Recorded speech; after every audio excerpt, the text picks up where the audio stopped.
Ketika Italia masuk dalam Perang Dunia Kedua dan bergabung bersama Jerman, Italia merasa cukup percaya diri. Mereka adalah salah satu negara dengan jumlah tentara paling banyak dibandingkan negara Eropa yang lain. Apalagi saat Italia masuk dalam peperangan, Prancis telah menyerah dan jatuh ke tangan Jerman. Jadi, Italia hanya perlu fokus untuk bertempur melawan Inggris, khususnya untuk mengusir pengaruh Inggris keluar dari Afrika dan Laut Tengah. Italia juga menguasai wilayah negara Libya, beberapa pulau kecil di Laut Mediterania, dan sebagian besar wilayah Afrika bagian timur. Italia saat itu bergabung dengan dua negara yang mempunyai kekuatan militer paling kuat, yaitu Jerman dan Jepang. Italia masuk dalam peperangan dengan target besar. Mereka ingin menguasai Laut Tengah, menciptakan Imperium Mediterania yang membentang dari Selat Gibraltar hingga Selat Hormuz. Dan Italia merasa cukup percaya diri akan memenangkan perang ini. Tapi pada akhirnya, impian ini jauh dari kenyataan. Italia hampir tidak punya cerita kemenangan dari berbagai kampanye pertempuran yang mereka ikut. Kalaupun ada, kemenangan Italia terjadi saat mereka dipimpin oleh para perwira Jerman. Italia memulai serangan dengan hasil yang cukup baik. Mereka mengebom kedudukan Inggris di Palestina, mengirimkan tentara ke wilayah Mesir, dan berhasil menguasai wilayah Somaliland. Tapi hanya sampai di situ saja. Kampanye Italia selanjutnya berakhir dengan kegagalan brutal. Inkompetensi dan kelemahan militer Italia sudah banyak disadari oleh negara-negara Eropa. Sebelumnya, saat Italia bertempur dalam Perang Dunia Pertama, Italia mengalami banyak kegagalan dan kehilangan ratusan ribu tentara mereka. Kampanye-kampanye militer di wilayah pegunungan sepanjang perbatasan Austria tidak menghasilkan kemajuan apapun, selain kehancuran besar bagi mereka sendiri. Setelah Perang Dunia Pertama, Italia tidak melakukan perubahan berarti untuk memperbaiki kualitas militer mereka. Italia juga tidak memiliki tingkat industri yang memadai untuk memproduksi alat dan kebutuhan perang. Industri mereka tidak ada apa-apanya dibandingkan industri perang milik Jerman, Inggris, Amerika, dan Soviet. Produksi industri militer Italia tidak sampai 15% dari produksi Inggris atau Prancis.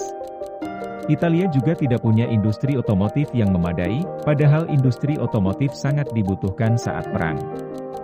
Senjata-senjata dan peralatan tempur Italia sudah ketinggalan zaman.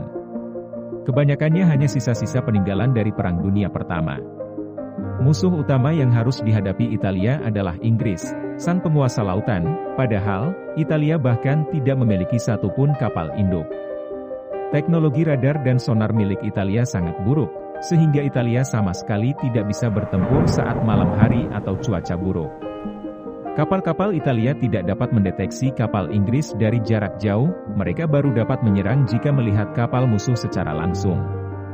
Lebih buruk lagi, banyak kapal-kapal dagang Italia sedang berada di pelabuhan negara asing saat mereka memulai perang. Kapal-kapal ini langsung disita oleh negara lain. Akibatnya Italia jadi tidak punya cukup kapal untuk mengimpor barang-barang kebutuhan perang. Dengan keadaan ini, cita-cita untuk menguasai Laut Mediterania pun rasanya hanya seperti mimpi di siang hari bagi Italia. Situasi dalam pertempuran darat pun tidak kalah buruk. Italia memang memiliki jumlah pasukan yang besar, tetapi terlalu dominan oleh pasukan infanteri bersenjata ringan dan kurang terlatih. Para perwira mereka juga sering mengambil keputusan yang tidak tepat. Italia memiliki jauh lebih sedikit pesawat tempur, tank-tank milik Italia sudah sangat tua dan tidak memiliki radio komunikasi. Italia juga hanya memiliki senjata artileri dengan jarak tembak yang sangat pendek. Kalah jauh dari senjata artileri milik Inggris. Dan satu hal yang paling buruk adalah Italia masuk dalam peperangan secara tiba-tiba. Italia tidak membangun jalur komunikasi dan transportasi ke basis-basis militer mereka di Afrika. Akibatnya pasukan Italia seringkali tidak memiliki bahan bakar yang cukup. Bahkan pasukan Italia tidak memiliki dapur medan sehingga pasukan mereka harus menumpang makan kepada pasukan Jerman. Arus suplai tentara Italia juga sangat buruk. Para tentara harus berjalan kaki karena minimnya sarana pengangkutan dan mobilisasi mesin. Padahal basis militer Italia berada sangat jauh dari negara mereka, kebanyakannya ada di Afrika bagian utara dan timur. Arus suplai mereka harus lebih dahulu melintasi Laut Mediterania. Sayangnya Italia juga tidak punya kapal yang cukup untuk mengangkut kebutuhan mereka ke Afrika. Salah satu perwira terbaik Jerman, Erwin Rommel yang dipercayai untuk memimpin Korps Afrika bahkan mengatakan, bekerja sama dengan Italia justru menghabiskan lebih banyak sumber daya dibandingkan berperang melawan mereka. Setelah Korps gabungan Jerman dan Italia dikalahkan di Afrika, pasukan sekutu lalu mulai menginvasi wilayah Italia. Keadaan terus memburuk hingga akhirnya Italia kalah dan keluar dari peperangan.